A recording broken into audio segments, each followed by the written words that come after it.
안녕하십니까. 전한 독립진리교회 주영훈 목사입니다.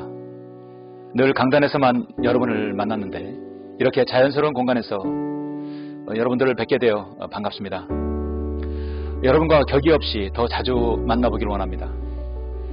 그래서 이렇게 광야 식탁에서라는 새로운 코너를 준비했습니다. 앞으로 여기에서 그리스도인의 삶 속에 있는 소소한 이야기들, 그리고 소중한 섬김들, 또 평소에 궁금하신 것들, 성경의 사실과 혼동하는 것들을 비롯하여 더 나아가 영적인 성숙을 위해 다양한 말씀을 부담없이 나누려 합니다. 저는 이 코너를 멋지고 화려한 카페에서가 아니라 광야의 식탁에서라는 이름을 지었냐면, 여러분 일반적으로 생각할 때 광야는 거칠고 황량한 곳입니다. 낮에는 덥고 밤에는 춥기 때문에 잠을 이룰 수 없습니다. 도시 환경에 익숙한 사람은 쉽게 살 수 없는 곳이죠. 한 모금의 생수도 한 구리의 과실수도 쉽게 찾을 수 없습니다. 빵은 더욱더 구할 수 없습니다. 그리고 각종 야생 짐승들로 인하여 생명을 잃을 위험이 늘 도사리고 있습니다. 그야말로 죽음의 땅입니다. 성경에서 광야는 세상의 한 모형입니다. 세상은 거칠고 험하며 죄악이 가득하죠. 창세기에서의 죄악의 도시 소돔과 고모라는 죄악으로 물든 세상의 단편적인 모형입니다. 그리스도인이 세상에서 살기가 어렵다는 것은 무엇을 의미합니까? 세상은 늘 하나님께 밀착하기보다 더 멀리합니다. 영적인 것보다는 육신적인 것을 더 추구하게 합니다. 그러므로 광야 같은 세상에서 바쁘게 살다 보면 하나님의 말씀에서 멀어지게 합니다. 그런 환경에서 저는 여러분에게 조금이라도 하나님께서 말씀하시는 영적인 말씀을 전함으로 여러분들에게 조금이라도 더 주님께 다가가고 또 힘을 얻고 진실된 마음으로 주님을 섬기기를 바라는 마음입니다. 광야 식탁에서 풍성한 양식을 구하는 것은 매우 어렵지만, 그러나 세상 속에서 고분분투하시는 그리스도인의 삶에서라도 귀한 영적 양식을 여러분 받아 먹어야 되지 않습니까? 앞으로 광야 식탁에서 영적으로 풍성한 이야기가 나올 수 있도록 많은 성원과 기도 부탁드립니다. 오늘 광야 식탁에서 첫 번째 이야기는 기도에 관한 것입니다. 여러분은 기도하십니까? 기도를 어떻게 하는지 모른다고요? 그런데 의로 많은 크리스찬들이 기도하는 방법을 잘 모르는 것 같습니다. 제가 신앙 상담을 여러 곳에서 받다 보면 가장 궁금해하고 또 잘 모르시는 분들이 있어서 오늘 첫 번째 주제는 회개와 자백의 차이에 대해서 잠시 말씀을 드립니다. 여러분은 회개와 자백의 차이를 구별하실 수 있습니까? 공통점은 모두가 전능하신 하나님께 기도하는 것입니다. 그러나 기도의 대상은 유일하신 창조자 하나님께 기도하는 것이지만, 기도하는 사람의 위치에 따라서 회개 기도와 자백 기도는 분명히 차이가 있습니다. 회개는 히브리어 의미로 돌아선다는 뜻입니다. 회개는 변화의 경험을 수반하는 것입니다. 그러므로 회개라는 것은 첫 번째 죄에서 돌이키고 두 번째 하나님께로 향하는 것입니다. 사도행전 20장에 보면 유대인과 또한 헬라인에게도 하나님께 대한 회개와 우리 주 예수 그리스도에 대한 믿음을 증거하노라고 말씀하고 있습니다. 성경은 이것을 생명에 이르는 회개, 또 구원을 위한 회개라고 기록하고 있습니다. 사도행전 11장에 보시면 그들이 이런 말을 듣고 잠잠하더라. 그리고 하나님께 영광을 돌리며 말하기를, 그러면 하나님께서 이방인들에게도 생명에 이르는 회개를 주셨도다 라고 하니라 말씀합니다. 고린도후서 7장 10절에서도 하나님의 뜻대로 하는 슬픔은 구원을 위한 회개에 이르게 하므로 후회할 것이 없느니라. 그러나 세상의 슬픔은 사망에 이르느니라 말씀하고 있습니다. 회개라는 것은 하나님의 명령입니다. 그것은 곧 요한복음 3장 7절의 말씀처럼 거듭나는 순간에 이루어지는 것입니다.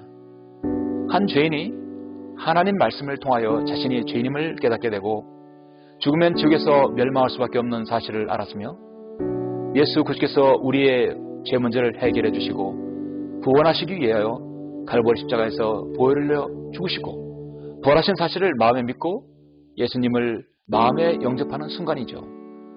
그래서 성경은 회개를 다음과 같이 말씀하고 있습니다. 내가 내 입으로 주 예수를 시인하고 또 하나님께서 그를 죽은 자들부터 살리신 것을 내 마음에 믿으면 구원을 받으리라. 이는 사람이 마음으로 믿어 의에 이르고 입으로 고백하여 구원에 이르기 때문이라 말씀하고 있습니다. 그렇습니다. 예수 그리스도를 자신의 구주로 영접하는 그 기도가 바로 회개라고도 하고 회심이라고 합니다.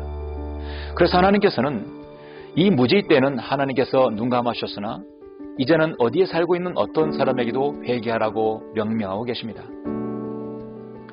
회개는 죄사함, 즉 용서를 가져옵니다.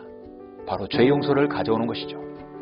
한 사람의 구원을 받으려면 일생에 반드시 하나님에 대한 회개가 있어야 하는 것입니다. 혹시 모르시는 분들이 있는 것 같아 제가 회개 기도, 즉 영접 기도를 한번 해보겠습니다. 아직 한 번도 이 회개를 하지 않았다면 주님을 영접하는 이 기도를 참고하시면 될 것입니다. 사랑의 하나님, 저는 죄인입니다. 저는 죽으면 지옥에 갈 수밖에 없지만 주 예수 그리스도께서 저의 죄를 용서하시기 위해 십자가에서 보혈을 흘려 죽으시고 부활하신 사실을 오늘 알았습니다. 이제 저는 예수 그리스도를 저의 구주로 받아들입니다. 제 안에 들어오셔서 저를 구원해 주십시오. 저를 구원해 주셔서 감사합니다. 이제부터는 하나님의 말씀에 따라 살기를 원합니다. 제 생애를 인도해 주십시오. 주 예수 그리스도 이름으로 기도드립니다. 아멘. 다음은 자백에 대해서 말씀을 드리자면 자백은 이미 그리스도인이 된 다음에 하나님께 기도하는 내용 중에 한 부분이라고 할 수 있습니다. 그리스도인의 기도는 성령님의 능력을 통하여 주 예수 그리스도의 이름으로 아버지 하나님께 직접 하는 것입니다. 에베소서 6장 18절에 보면 모든 기도와 간구로 항상 성령 안에서 기도하고 이를 위하여 모든 성도들을 위해 모든 인내와 간구로 깨어 있으라 말씀하고 있습니다. 여러분의 하나님께 기도하는 성도의 기도에는 반드시 기도의 구성 요소가 있습니다. 사실 많은 분들이 이러한 구성을 잘 모르시는 것 같습니다. 첫 번째 경배와 찬양, 그 다음에 자백, 그 다음에 감사, 그 다음에 간구가 있습니다. 첫째 경배와 찬양은 그의 영이 하나님을 경배하고 찬양하는 영과 혼의 행위여야 합니다. 오라 우리가 경배하며 절하자. 우리가 우리를 반드신 주 앞에 무릎을 꿇자라고 시편 95편에서 말씀합니다. 두 번째로 바로 여기에서 자백이 나오는데요. 자백은 이미 알려진 모든 죄로부터 하나님께로 자신의 마음을 돌이켜서 죄를 고백할 때 비로소 하나님과의 영적 교제가 가능하며 또 필요한 것을 간구할 수 있는 것입니다. 그래서 성경은 다음과 같이 말씀합니다. 우리가 우리 죄들을 자백하면 그는 신실하시고 의로우셔서 우리 죄들을 용서하시며 모든 불의에서 우리를 깨끗하게 하시느니라. 만일 우리가 죄를 짓지 아니하였다고 말하면 우리는 그분을 거짓말쟁이로 만드는 것이요 그분의 말씀이 우리 안에 있지 아니하니라 말씀합니다. 요한 1서 1장 9절 10절 말씀이죠. 세 번째 감사가 있습니다. 감사가 기도에 포함되어야 합니다. 하나님께서 주시고 허락하신 모든 것에 대한 감사가 먼저 나와야 되죠. 아무것도 염려하지 말고 다만 모든 일에 기도와 간구로 너희의 구하는 것들을 감사함으로 하나님께 알려지게 하라고 빌립보서 4장에서 말씀합니다. 마지막으로 기도에는 간구가 있어야 합니다. 즉 중보, 다른 사람을 위해서 기도하는 것, 그 다음에 요청, 청원, 바람, 원함, 또 필요 등을 하나님께 구하는 것입니다. 여러분, 하나님께서는 우리 몸을 시간 속에 두셨습니다. 이 말은 오늘 내가 내 몸으로 결정한 사건 또는 몸으로 지은 죄들은 절대로 바뀔 수 없다는 것입니다. 내가 내 몸으로 반응한 것과 경험한 것을 돌이켜볼 때 그 무엇인가가 죄라고 생각하면 우리는 자백해서 주님께 용서받게 되는 것입니다. 하나님께서는 우리 인간을 너무도 잘 아십니다. 우리가 구원받았지만 계속해서 죄에 노출되어 있는 것을 아시고 그것을 해결할 수 있는 방법이 바로 자백입니다. 그래서 그리스도인이 죄를 지으면 양심이 먼저 알고 또 내주하신 성령님께서 일깨워 주시는 것이죠. 우리는 거듭났지만 여전히 죄의 육신을 입고 있기 때문에 늘 죄에 노출되어 있습니다. 그래서 자백이라는 것은 회개하고 구원받은 사람이 영적인 생활을 위해 그의 일상적인 죄들로부터 자유함을 얻는 것입니다. 자백함으로써 그리스도인은 하나님과 예수 그리스도와의 영적인 교제를 유지할 수 있으며 기쁨이 충만하게 되는 것이죠. 죄인이 회개하지 않고 하나님께 하는 죄의 자백은 무의미하고요. 또한 성도가 지속적으로 또 의도적으로 죄를 지으면서 자백하는 것도 하나님의 선하심과 자비로우심을 이용하는 함정에 빠질 수 있기 때문에 유의해야 합니다.